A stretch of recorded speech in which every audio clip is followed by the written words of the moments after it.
So I recently did a live stream in which me and my partner basically rip the fine-tuning argument to shreds in less than polite terms, but it stuck in between a couple hours of live stream content, and then after getting a massive burst of Christian viewers on my last video, I also received a lot of comments using this argument. Well, in my opinion, I haven't really heard any good Christian apologetics. I think this argument is on the worse end, so let's just talk about it.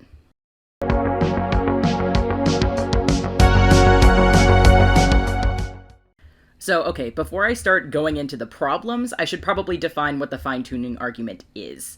I will also note that I'll be approaching this mostly from the perspectives that Christians use it, as that's where I most commonly hear it, but the arguments that I'm making are generally applicable to people using it in service of other faiths as well. The fine-tuning argument is a type of teleological argument, or an argument from design. It posits that the likelihood of us existing in a universe so finely tuned for us, or in other words comprising of the matter for us to exist, a planet that we can live on, and the laws of physics that allow for planets, stars, and by proxy us to exist, is so unlikely that it must have been designed with us in mind. Basically, the universe is fine-tuned to have us in it, so there must have been a fine-tuner. I have a lot of issues with this argument, but I'll start out with the most simple and short of the bunch. This is a non sequitur. Even if the universe was fine-tuned and unlikely to exist in a way that supports human life, which, trust me, I'll address in much more of this video, that does not posit that a personal God must have created it, let alone specifically the Christian God. It allows for any number of ideas of God, from alien Prometheus-esque ideas to non-personal deistic gods to a form of pantheism. It in no way implies that one religion's god is true. If I really wanted to, I could say the lion turtles from Avatar: The Last Airbender created it with bending by this argument. Aside from the non sequitur, however, there is a glaring issue in the actual premises of this argument: the likelihood of our universe existing in the way that it does. We actually, unsurprisingly, do not know the likelihood, as we have a sample size of exactly 1.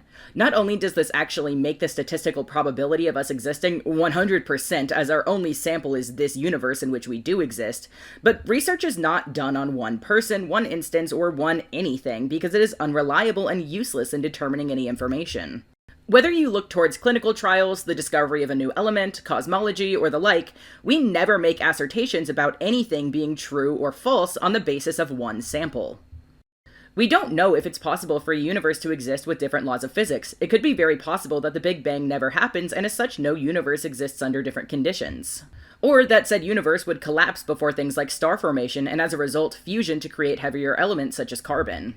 It could be possible that universes with other laws of physics had in the past or do currently exist, some of which could support life without our knowledge and some which may not. It could also be possible that it's true other types of universes that had or do or cannot exist could not support life. The problem is, we don't know, and we likely never will know.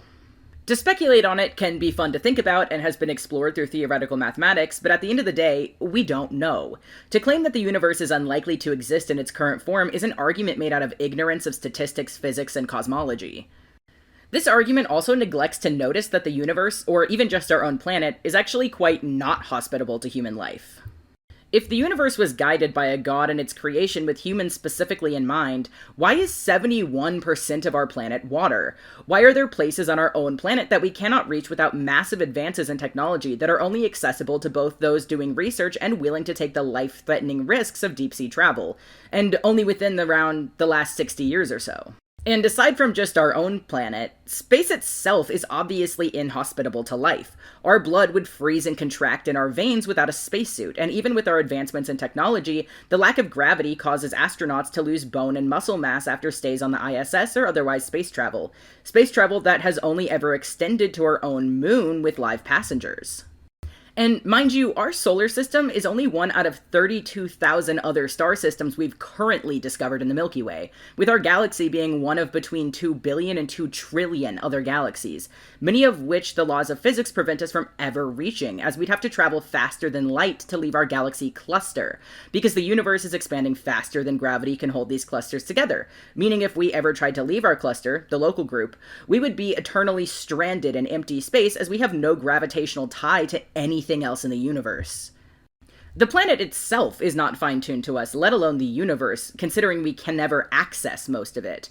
We are an insignificant speck in both time and space, as we've only existed for 0.002% of the universe's existence. Why would a god who made the universe with us in mind have waited 13,699,000 years to create us? The universe is not fine-tuned for us. It's not only vastly inhospitable, but the majority of it is forever inaccessible due to the very laws of physics that are espoused as being perfectly designed for humanity.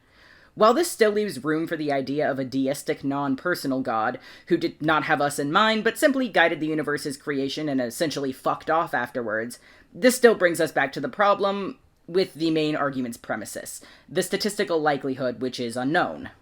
Personally, I think the fine-tuning argument is a result of the anthropocentrist ideas that are so commonly upheld in Christianity, the idea that humanity is special. Simply from the numbers alone of how small we are in comparison to the universe and how much of it is forever out of reach, as well as the insignificant amount of time we've existed, this is observably untrue. I don't want to leave this video on the note of humanity is a small, meaningless speck, or have people come away from this thinking that that's how I approach my own philosophy. Personally, while I understand why this idea frightens a lot of people and can naturally lead to ideas like the fine-tuning argument to explain away that discomfort, I think it's kind of beautiful in its own way. You do exist and you exist now.